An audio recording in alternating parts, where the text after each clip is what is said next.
Hi hello അസ്സാം വലൈക്കും welcome to my channel. ഇന്ന് നമ്മൾ മമ്മ വിരുന്ന് വന്നിട്ടുണ്ടായിരുന്നു കേട്ടോ. അപ്പം മമ്മ വന്നപ്പോൾ കുറച്ച് മമ്മ ഉണ്ടാക്കിയ പച്ചക്കറി കൊണ്ടൊക്കെ ആയിട്ട് വന്നിട്ടുണ്ടായിരുന്നത്. മമ്മ കുടുംബശ്രീക്കാർ തൊഴിലുറപ്പേർ എല്ലാവരും കൂടിയിട്ട് ഉണ്ടാക്കിയത്. അത്ര പയർ വഴുതനങ്ങ വീട്ടിലുണ്ടാക്കിയതാണ് കേട്ടോ. പയറിൻ്റെ കുറച്ച് ഇലയും കൂടെ കൊടുന്നിരുന്നു കേട്ടോ. പിന്നെ അതുപോലെ വാഴയുടെ മാണി, പച്ചക്കായ അതൊക്കെ ഇട്ട് വന്നിട്ടുണ്ടായിരുന്നു മമ്മ. അപ്പോൾ ഞങ്ങൾ അതൊക്കെ അവിടെ എടുത്ത് വെച്ചിട്ട് പയറൊക്കെ പൊട്ടിച്ചിട്ടുണ്ടായിരുന്നു കേട്ടോ. അപ്പം മമ്മ അങ്ങനെ വന്നേക്കിരി നമുക്കെന്നാൽ പയറിൻ്റെ ഇല വെക്കുക പറഞ്ഞിട്ട് അതൊക്കെ അരിഞ്ഞതാണ്. അപ്പോൾ അത് പയറിൻ്റെ ഇലയൊക്കെ കഴുകിയിട്ട് അരിഞ്ഞിട്ട് കുക്കറിലിട്ടാണ്ട്. അപ്പം ഉമ്മ അതിൽ ഉപ്പിട്ടപ്പോൾ അതിൽ ഉപ്പ് കയറിയെന്ന് പറഞ്ഞപ്പോൾ അതിൽ ഉമ്മ ഉപ്പതിന്ന് കുറച്ച് വാരി എടുത്താണ് കേട്ടോ. പിന്നെ ഞങ്ങൾ ചേമ്പും തണ്ടും പൂളക്കിഴങ്ങും കൂടെ ഇങ്ങനെ കൂട്ടാൻ വെച്ചിട്ടുണ്ടായിരുന്നു. ഉമ്മമാക്ക് അങ്ങനത്തെ കൂട്ടാനൊക്കെയാണ് ഇഷ്ടം. അപ്പോൾ വന്നേക്കിന് തന്നെ ഉമ്മ കുറച്ച് ചായയും കൂട്ടാനൊക്കെ കഴിച്ചു. പിന്നെ ഞങ്ങൾ അയില മേടിച്ച് പൊരിച്ചിട്ടുണ്ടായിരുന്നു. പിന്നെ മത്തി കറിയും വെച്ചിട്ടുണ്ടായിരുന്നു. ചോറും ആയിട്ടുണ്ടായിരുന്നു കേട്ടോ ഉമ്മ വന്നപ്പോൾ തന്നെ. പിന്നെ കുറച്ച് ചീനമുളകും മമ്മ കൊടുത്തിട്ടുണ്ടായിരുന്നു കേട്ടോ. നല്ല ചീനമുളക് മമ്മ കുറച്ച് കൊടുത്തിട്ടുണ്ടായിരുന്നു. പിന്നെ ഞാൻ മത്തനും മമ്പയറും കൂടി തേങ്ങാപ്പാലൊക്കെ ഒഴിച്ചിട്ട് ഒരു ഓലനും ഉണ്ടാക്കി വെച്ചിട്ടുണ്ടായിരുന്നു. പിന്നെ പയറിൻ്റെ ഇലയൊക്കെ വെന്ത് അതൊക്കെ മമ്മ കുക്കറിൽ നിന്ന് ഒഴിച്ച് അതിൻ്റെ വെള്ളമൊക്കെ ഇങ്ങനെ കയ്യിൽ വെച്ച് ഞെക്കി ഇതാക്കിട്ടോ. പിന്നെ അതൊന്ന് ചട്ടിയിലിട്ടിട്ട് ഒന്ന് വെള്ളം വലിച്ചെടുത്തു. ഒന്നിങ്ങനെ വെറുതെനാക്കി എടുത്തു കേട്ടോ. പിന്നെ അതിക്കിതാ കുറച്ച് ചീനമുളകൊക്കെ കുത്തിയിട്ടിട്ട് വെളിച്ചെണ്ണ ഒഴിച്ച് കൊടുക്കാൻ കേട്ടോ ചെയ്യുക. എന്നിട്ട് പിന്നെ അതങ്ങനെ കഴിക്കുക തന്നെ ചെയ്യുക. അപ്പോൾ എനിക്ക് പയറിൻ്റെ ഇല ഒന്നും വലിയ ഇഷ്ടമില്ല കേട്ടോ. ഉമ്മാക്കും ഒക്കെ എൻ്റെ അനിയനക്കൊക്കെ നല്ല ഇഷ്ടമാണ് പയറിൻ്റെ ഇല.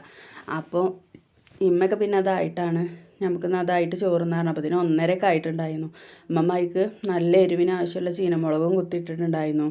എന്നിട്ട് അതൊക്കെ ഒന്ന് മിക്സ് ചെയ്തിട്ട് പിന്നെ ഞങ്ങൾ നിസ്കാരമൊക്കെ കഴിഞ്ഞ് വന്നു കേട്ടോ. അപ്പത്തിന് മമ്മ നിസ്കരിച്ച് വന്നു. പിന്നെ ഞങ്ങളൊക്കെ നിസ്കാരമൊക്കെ കഴിഞ്ഞ് വന്ന് പിന്നെ ഞങ്ങളങ്ങനെ വാഴൻ്റെ ഇലയിലാണ് കേട്ടോ ചോറുന്നത്. വെറുതെ അങ്ങനെ രസത്തിന് ഇടയ്ക്കൊക്കെ അങ്ങനെ വാഴയിലൊക്കെ വെട്ടിക്കൊടുന്നിട്ട് അങ്ങനെ ചോറുന്നു. അപ്പം ഇന്ന് ഞാനൊരു വാഴൻ്റെ ഇല വെട്ടിക്കൊടുത്തിട്ടുണ്ടായിരുന്നു. അപ്പോൾ ഈ അമ്മമ്മക്ക് ഇങ്ങനെ ചോറ് വിളമ്പി കൊടുക്കുകയാണ് കേട്ടോ. അപ്പം അമ്മമ്മ അത്ര ഒന്നും വേണ്ട, കുറച്ച് മതി പറഞ്ഞല്ല. നല്ല മത്തിക്കറിയൊക്കെ ഉണ്ട് പറഞ്ഞപ്പോൾ അമ്മമ്മ എല്ലാ മീനൊന്നും കൂട്ടൂല. മത്തി, അയില, മാന്തൾ അങ്ങനത്തെ മീനൊക്കെ കൂട്ടുള്ളൂ കേട്ടോ. അപ്പോൾ അതാ ചോറ് വിളമ്പി കൊടുത്തു. പിന്നെ ഞാൻ കൂട്ടാനൊക്കെ ഇട്ട് കൊടുത്തപ്പോൾ എനിക്ക് ഇത്ര ഒന്നും ഉപ്പേരി ഒന്നും വേണ്ട, ഞാനതൊക്കെ കൂട്ടിയതാണെന്നൊക്കെ ഇങ്ങനെ പറയാം. അപ്പോൾ ഞാൻ പറഞ്ഞു അല്ല അത് കഴിച്ചോളി, നല്ല ടേസ്റ്റ് ഉണ്ട് പറഞ്ഞപ്പോൾ കറിയൊക്കെ ഒഴിച്ചു കൊടുത്തു.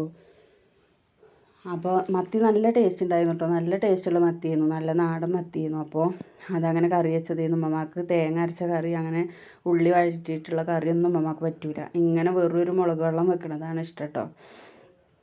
അപ്പോൾ നിങ്ങളൊക്കെ എങ്ങനെ മത്തി കറി വെക്കൽ എന്നുള്ളതൊക്കെ ഒന്ന് കമൻറ്റ് ചെയ്യുന്നുണ്ട് കേട്ടോ. അപ്പോൾ അതാ കൂട്ടാനൊക്കെ ഇട്ട് കൊടുത്തു. പിന്നെ ഉമ്മ അങ്ങനെ ഇരുന്ന് ചോറുന്നു. ഞങ്ങളെല്ലാവരും അപ്പുറത്തിരുന്ന് ചോറുന്നുണ്ട് കേട്ടോ. പിന്നെ അങ്ങനെ ഭക്ഷണം കഴിക്കലൊക്കെ കഴിഞ്ഞ് കുറച്ച് നേരം കടന്ന് പിന്നെ അസർബാങ്ക് കൊടുത്ത് സംസ്കാരം കഴിഞ്ഞിട്ട് നമുക്ക് എന്നാൽ പറമ്പിലൊന്ന് പോയി നോക്കുക പറഞ്ഞിട്ട് അങ്ങനെ പോവുകയാണ് കേട്ടോ. അത് അമ്മമ്മ പോകുന്നുണ്ട്, അതിൻ്റെ ബാക്കിൽ ഞാനും ഉമ്മയൊക്കെ ഉണ്ട്. അപ്പോൾ ഞങ്ങളങ്ങനെ പോയി. അമ്മമ്മ അവിടെ പയർ കുത്തിയിട്ടിട്ടുണ്ടായിരുന്നു. അപ്പോൾ അതിന് പയറൊക്കെ ഉണ്ടായിട്ടുണ്ട്. അമ്മമ്മനോട് പറയണം ഈ പയറൊക്കെ പൊട്ടിച്ചിട്ട് നമുക്ക് പോകാമെന്നൊക്കെ പറഞ്ഞ് പോയതാണ്. അപ്പോൾ അവിടെ ഒരു കുറച്ച് പുല്ല് പറിക്കാണ്ടായിരുന്നു. അപ്പോൾ അമ്മമ്മ പറഞ്ഞു നമുക്കിതൊന്ന് പറിച്ചിട്ട് പോവാറുണ്ട്.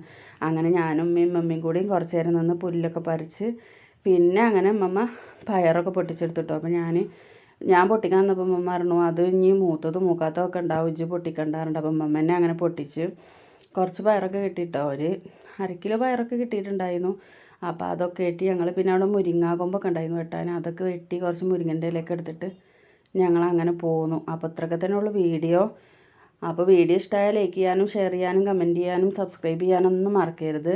പിന്നെ നമ്മളിങ്ങനെ പയറൊക്കെ ഇങ്ങനെ കുത്തിയിട്ടാൽ നമുക്ക് തന്നെ വീട്ടിൽ ഇങ്ങനെ ഇടയ്ക്ക് ഇങ്ങനെ പൊട്ടിച്ച് കൊണ്ടുപോകാനൊക്കെ ഉണ്ടാവും.